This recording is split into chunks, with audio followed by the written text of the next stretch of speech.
एकादशी व्रत कथा। ज्येष्ठ सुदी एकादशी यानी 11 को निर्जला एकादशी होती है। एकादशी के दिन सबको निर्जला एकादशी का व्रत करना चाहिए। जल भी नहीं पीना चाहिए। यदि बिना जल पिए फलाहार रहा जाए और फलाहार लेकर व्रत करे, एकादशी के दिन सब मटके में जल भर करके उसे ढक्कन से ढक दें और ढक्कन में चीनी व दक्षिणा और फल इत्यादि रख दें। जिस ब्राह्मण को दें उसी ब्राह्मण को एकादशी के दिन एक एक सीधा और शरबत दें। मेहंदी लगाकर, नथ पहनकर, ओढ़नी पहनकर सबको एकादशी के दिन बायना निकालना चाहिए।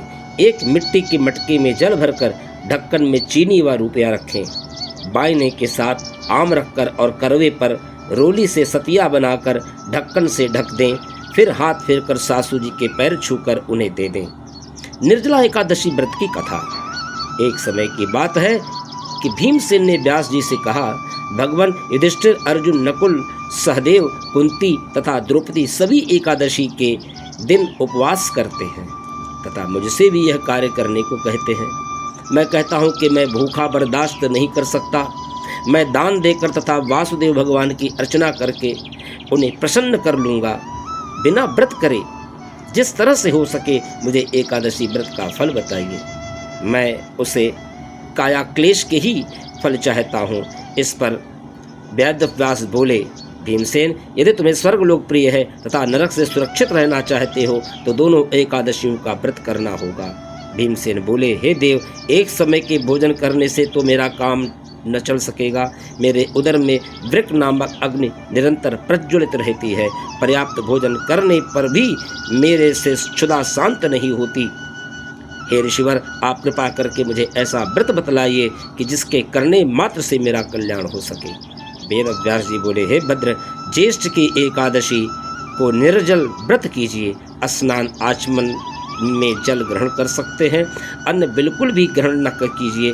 अन्नहार लेने से व्रत खंडित हो जाएगा। तुम भी जीवन पर्यंत इस व्रत का पालन करो। इससे तुम्हारे पूर्वकृत एकादशियों के अन्न खाने का पाप समूल रूप से विनष्ट हो जाएगा। इस दिन ओम नमो भगवते वासुदेवाय मंत्र का उच्चारण करना चाहिए एवं गोदान करना चाहिए। व्यास आज्ञा अनुसार भीमसेन ने बड़े साहस के साथ निर्जला एकादशी का व्रत किया, जिसके परिणाम स्वरूप प्रातः होते होते संज्ञाहीन हो गए। तब पांडवों गंगा जल, तुलसी, चरणामृत प्रसाद लेकर उनकी मूर्छा दूर की। तभी से भीमसेन पाप मुक्त हो गए। इसीलिए इस व्रत का नाम भीमसेनी एकादशी भी कहा जाता है। यह भीमसेनी एकादशी उन सभी लोगों के लिए है जो अन्य एकादशी का व्रत नहीं रख सकते। वर्ष भर में 24 एकादशी आती है, यानी कि हर माह 2 एकादशी, 12 दूनी 24 एकादशी आती है। ये 24 एकादशी का व्रत यदि कोई न कर सके तो वो व्यक्ति निर्जला रहकर, यानी कि बिना अन्न जल ग्रहण किए हुए ये निर्जला एकादशी का व्रत यदि कर लेता है तो उसे 2400 एकादशी का फल उसे स्वतः प्राप्त हो जाता है।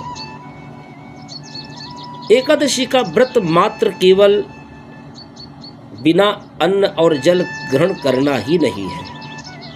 एकादशी का अर्थ है कि 5 ज्ञानेंद्रियों, 5 कर्मेंद्रियों और 11वां मन, इन्हीं से हम पाप और पुण्य कर्म करते हैं। और इसी एकादश मन पर हम नियंत्रित कर लें, यानी कि हमारा मन चंचल न हो, हमारा मन उद्विग्न न हो, हमारा मन अशांत न हो, हमारा मन व्यग्र न हो, हमारा मन उग्र न हो, हमारा मन शांत रहे। इंद्रियां हमारी अधीन हो, न कि हम इंद्रियों के अधीन रहें। इसीलिए उपवास का अर्थ होता है कि परमात्मा के पास निकट वास करना। उप माने निकट, वास माने रहना।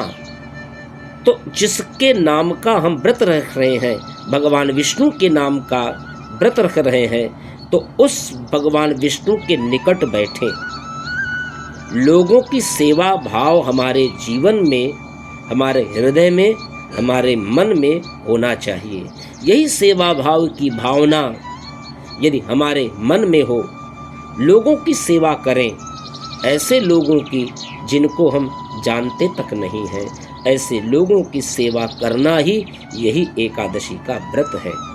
हमारे मन में इस एकादशी के दिन बुरी भावनाएं न प्रवेश करने पाएं, पर निंदा से बचें, लोगों की बुराइयों को न सुने, अपनी बुराइयों पर ध्यान दें। यही एकादशी का व्रत है। जय श्री राधे कृष्ण।